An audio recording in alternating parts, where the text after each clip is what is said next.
মেয়েরা পৃথিবীর যে প্রান্তেই যাক তাদের কাজকর্মগুলো কিন্তু একই থাকে। Hello everyone, new day new beginning. আমি লিপি স্টাইলের পক্ষ থেকে নতুন একটি ব্লগে তোমাদের সকলকে জানাই স্বাগতম। আশা করছি তোমরা সবাই খুব ভালো আছো, আমরাও খুব ভালো আছি। গুড মর্নিং এভরিওয়ান, কেমন আছো সবাই? আশা করছি সবাই খুব ভালো আছো, আমরাও খুব ভালো আছি। আজ সকাল থেকে ব্লগটা স্টার্ট করেছি। আজ হচ্ছে সপ্তাহের প্রথম দিন, সোমবার। এখন বাজে হচ্ছে 9:30, আর আজকে আমি অনেক তাড়াতাড়ি উঠে পড়েছি।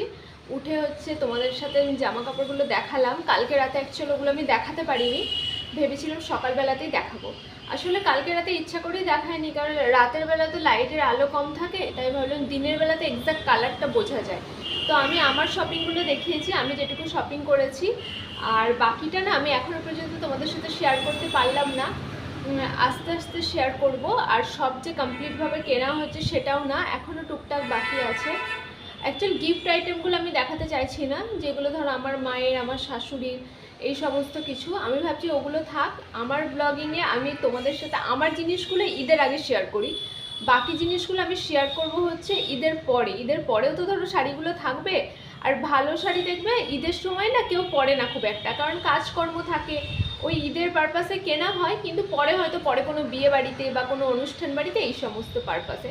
তো আমি ভেবেছি যে আমার ড্রেসগুলো তো দেখালামই, আর বাকিগুলো আমি ঈদের পরে দেখাবো। তোমাদের দাদাভাই শেয়ার করিনি তো সব কিছু। অ্যাকচুয়ালি তোমাদের দাদাভাই এখনও কেনেনি, তোমাদের দাদাভাই কিনবে। তো সব থেকে প্রথমে আমারই হয়েছে, আমার যদিও অনেকদিন আগে থেকেই হয়েছে, মানে অনলাইন থ্রু। তো যাই হোক, চলো, এখন এই সমস্ত দিনই চলছিল। তো কালকে আমি খুবই ব্যস্ত ছিলাম সারাদিন, মানে সকাল দিকে তোমাদের ওগুলো শেয়ার করতে পারিনি, আর রাতের বেলা ইচ্ছা করেই শেয়ার করিনি যেহেতু লাইটের আলো কম, তাই আজকে সকালবেলাতেই দেখালাম। তো যাই হোক, চলো, কেমন লেগেছে অবশ্যই জানিও। আর আজকের ব্লগটা কিন্তু আমি এখান থেকে স্টার্ট করছি। আজকে সারাদিন কি করব না করব সব কিছু তোমরা এই ব্লগে দেখতে পাবে। তো অবশ্যই পুরো ব্লগটা দেখতে থেকো, আর অবশ্যই আমাকে ভালোবাসা দিয়ে সাথে রেখো। তো চলো, ব্লগটা আমি স্টার্ট করি। সেদিন বাজার থেকে এলাম, বেশ বিকেলবেলা আনন্দ করতে করতে গেলাম, এসে বর বিরিয়ানি নিয়ে এলো, রাতে রান্না বান্না করলাম না, খেলাম। বাট পরের দিন সকালবেলা চোখ খুলতে না খুলতেই শুরু হয়ে গেল নিজের চা করা, ঘরের লক্ষ্য রাখা, সব কিছু মোছামুছি করা। তাই জন্যই তোমাদেরকে বলছি যে যেখানেই যাই এই কাজগুলো কিন্তু থাকবেই। তো আজকে হচ্ছে আমার বাড়ির সব ছেঁড়া কাপড় যেগুলো আছে, যেগুলো দিয়ে আমি টুকটাক ধুলো, ফার্নিচার এইগুলো মুছে এগুলো ক্লিন করে নিচ্ছি। এগুলো যদি দিনের পর দিন নোংরা হতে থাকে, জিনিসপত্রগুলোও নোংরা হবে। তার জন্য ভালো করে কালকে রাতে ভিজিয়ে দিয়েছিলাম, আজকে সকালবেলা জাস্ট ধুয়ে নিলাম। আর এই যে টাওয়ালগুলো দেখছো মাইক্রোফাইবারের, এগুলো যে কত উপকারী, মানে এগুলো দিয়ে সব কাজই ভালো হয়। যেমন হাত মোছা, তেমন ফার্নিচার মোছা, তেমন আয়না মোছা, কি না ভালো হয় না। আমি আবারও ভাবছি এগুলো কিনবো, বাট আমি স্টাইল বাজার থেকে এগুলো কিনেছিলাম, এখন গিয়ে স্টাইল বাজারে আর এগুলো পাচ্ছি না। তো পেয়ে গেলে খুব সস্তা দামে পেয়েছিলাম, আবারও সস্তা দামেই কিনবো। ওই জন্য একটু মানে ওয়েট করে যাচ্ছি। দাম দিয়ে কিনলে তো কেনাই যায়, বাট ফার্নিচার মোছার কাপড় আমি এতটা দাম দিয়ে কিনতে চাইছি না। ভাবছি এই প্রাইসের মধ্যে নিলে বেশ মানে খুব ভালোই হবে। তারপর টেবিলটা ভালো করে মুছে দিলাম। কাজের দিদি কাজ করে চলে গেছে, বাট তখন আমি মুছতে পারিনি, এখন টেবিলটা মুছছি। আজকে একটু গাছগুলোর পরিচর্যা করব। গাছগুলোতে না হাত দিয়ে দিয়ে গাছেই মনে হচ্ছে ঝুল হচ্ছে। আর এই গাছটার গোড়াটাও না একেবারে নড়বড়ে হয়ে গেছে, আর পাতাও শুকিয়ে গেছে। অ্যাকচুয়াল কী বলো তো, গাছ যত্ন করা হচ্ছে সময়ের ব্যাপার, খাটনির ব্যাপার। অন্য কাজে ব্যস্ত থাকলে না, গাছের দিকে না খুব ভালোবাসা না থাকলে একটু যত্নটা কমই নেওয়া যায়। এই যে দেখো কেমন মরে গেছে গাছটার গোড়াটা, সব থেকে আলগা। আমার তো টেনশন হচ্ছে যে দুদিন বাদে গোড়াটা না মানে টাইট করে দিলে না মরে যায়। আর এই গাছটা দেখো এক জায়গায় থেকে থেকে এই জায়গাটাও মোছা হয় না, আমি সরিয়ে দিলাম, এগুলোও একটু টুকটাক করে মুছে নেব। আর এই যে দেখো এই গাছের একটু মরা মরা ভাব এসেছিলো, আমি সেগুলো কেটে একদম ফ্রেশ করে দিয়েছি।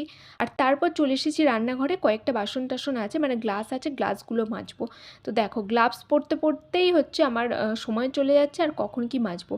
আর এই গ্লাভসটা না খুব বেশি ইউজ হয় বলে ডান হাতের গ্লাভসটা একদমই ছিঁড়ে গেছে। আমি ভাবছি আবার একটা গ্লাভস এখন 6:30। আমি সেই দুপুরের পর থেকে আমার ফোনে এত স্টোরেজ ফুল হয়ে গেছিলো যে তোমাদের সঙ্গে আর কথাই বলতে পারি না। আর এত গরম করছিল না, আর ইচ্ছাও করছিল না যে না বাবা ক্যামেরাটা ধরি কথা বলে এইসব কিছু। এখন সমস্ত কিছু খাওয়া দাওয়া হয়ে গেছে, এখন আমি যাচ্ছি একটু দোকানে। মানে তোমাদেরকে বলেছিলাম না যে আমি জামাগুলো ফিটিংস করতে যাবো, তো ওই জামাগুলো এখন ফিটিংস করাতে যাচ্ছি। জানি না নেবে কিনা, আর তো 10 দিন বাকি, কবে দেবে সেটাও জানি না। আর তবুও যায়, যেহেতু পরিচিত আছে তো হয়তো করেও দিতে পারে। অল্প অল্প মোড়াতে হবে, তাই এখন বেরোচ্ছে। আর এমনি একটু আইসক্রিম খাওয়ার ইচ্ছে আছে, আইসক্রিম কিনে নিয়ে আসবো। আর জামাগুলো ফিটিংস করতে দিয়ে আসবো। তো চলো যাই। আমি নিচে বেরিয়ে গেছি। রাস্তাটা না এত কনজাস্টেড, ওখানে আমি অনেক কথা তোমাদের সঙ্গে বলার চেষ্টা করছিলাম, কিন্তু এত হর্ন বাজে কথা বলতেই পারবো না। আর টেলারের দোকানে এত পর্দা, মানে সবাই মহিলা থাকে, তো ওখানে গিয়েও না আমি ভিডিও ঠিক করতে পারি না। তো যাই হোক, চলো। আমার আবার দেখছো হয়েও গেছে, যথারীতি আমার জামা নেয়নি, ঈদের মধ্যে মানে ফেরত দিতে পারবে না, ওই জন্য জামা না নিয়ে বললো যে এখন হবে না, ঈদের পর। তো আমি জামাগুলো নিয়ে চলে এসেছি। এখন আমি একটু যাচ্ছি আইসক্রিমের দোকানে, আমার আইসক্রিম খেতে ইচ্ছা করছে। ওই আইসক্রিম পার্লারে, মোট কথা আমুলের। আজকে আর অরুণ আইসক্রিম খাইনি, আজকে ভাবছি আমুলই খাই।